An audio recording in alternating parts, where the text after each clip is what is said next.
Welcome to my channel.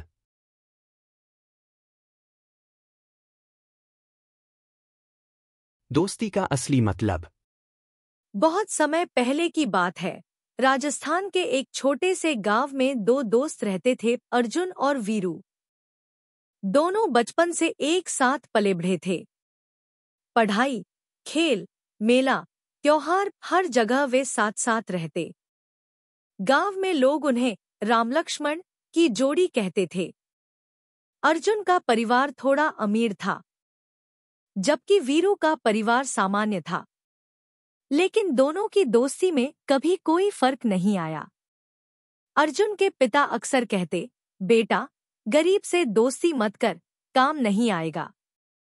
लेकिन अर्जुन हमेशा जवाब देता, पापा, रिश्तों की कीमत पैसे से नहीं होती। गर्मी की छुट्टियों में दोनों दोस्त पास के जंगल में घूमने गए। वहां वे एक पेड़ के नीचे बैठकर बातें कर रहे थे। अचानक उन्होंने एक शेर की दहाड़ सुनी। अर्जुन डरकर पास के एक पेड़ पर चढ़ गया। वीरू को पेड़ पर चढ़ना नहीं आता था। वह नीचे ही रह गया। शेर धीरे धीरे उसकी तरफ बढ़ने लगा। वीरू समझ गया कि अब कुछ नहीं हो सकता, तो वह जमीन पर लेट गया और सांस रोक ली। जैसा कि उसने कभी किसी बुजुर्ग से सुना था, अगर जानवर को लगे कि सामने वाला मरा हुआ है, तो वह हमला नहीं करता। शेर उसके पास आया, उसे सूंघा और चला गया। जब शेर चला गया, तो अर्जुन पेड़ से नीचे उतरा और मुस्कुराते हुए बोला, क्या बात है यार?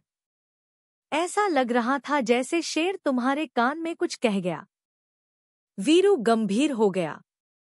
उसने धीरे से कहा, हाँ, उसने कहा जो दोस्त मुश्किल वक्त में साथ न दे, उसे दोस्त मत समझो। उसे अपनी गलती का एहसास हुआ। उसने वीरू से माफी मांगी। मैं डर गया था वीरू, लेकिन तूने मुझसे अच्छा दोस्त साबित होकर दिखाया। वीरू मुस्कराया, दोस्ती डर से नहीं, भरोसे से निभाई जाती है। सीख, सच्चा मित्र वही होता है जो मुश्किल समय में आपका साथ दे। धन दौलत से नहीं, दिल से निभाए गए रिश्ते ही जीवन में सबसे कीमती होते हैं। वापसी। शहर की भागदौड़ भरी जिंदगी में रमेश अब पूरी तरह से मशगूल हो चुका था।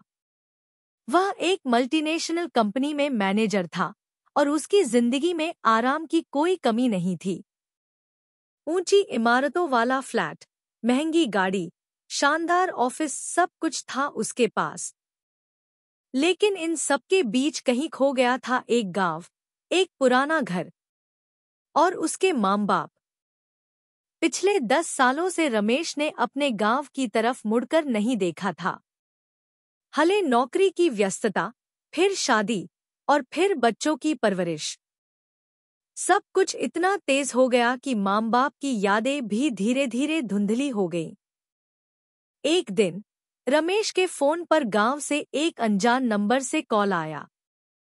हेलो बेटा, मैं शर्मा जी बोल रहा हूँ, तुम्हारे पापा के पड़ोसी। तुम्हारे पापा अब इस दुनिया में नहीं रहे और तुम्हारी माँ बहुत बीमार है। एक पल को रमेश का दिल जैसे रुक गया। उसके अंदर कुछ टूटने लगा, जैसे किसी ने सालों पुराना जख्म फिर से हरा कर दिया हो। रमेश अगले ही दिन गांव पहुंच गया।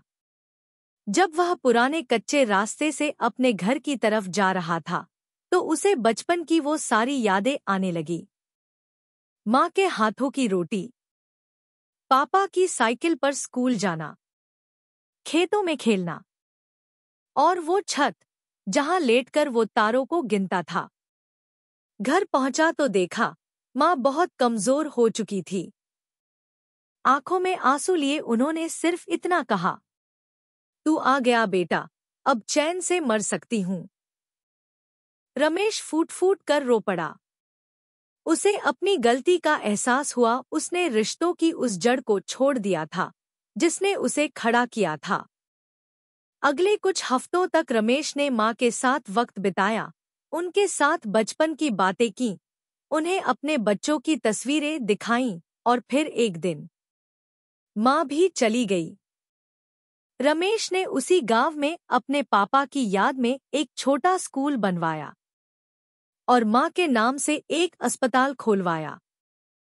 साल अपने बच्चों को गांव लेकर आता है ताकि वे जान सके कि जड़ें कितनी अहम होती हैं। शिक्षा। भले ही हम जिंदगी में कितनी भी ऊंचाई क्यों न पालें, अपने माता पिता और अपनी जड़ों को कभी न भूलें। वे ही वो नींव हैं जिन पर हमारी पूरी पहचान खड़ी होती है। Thank you for watching.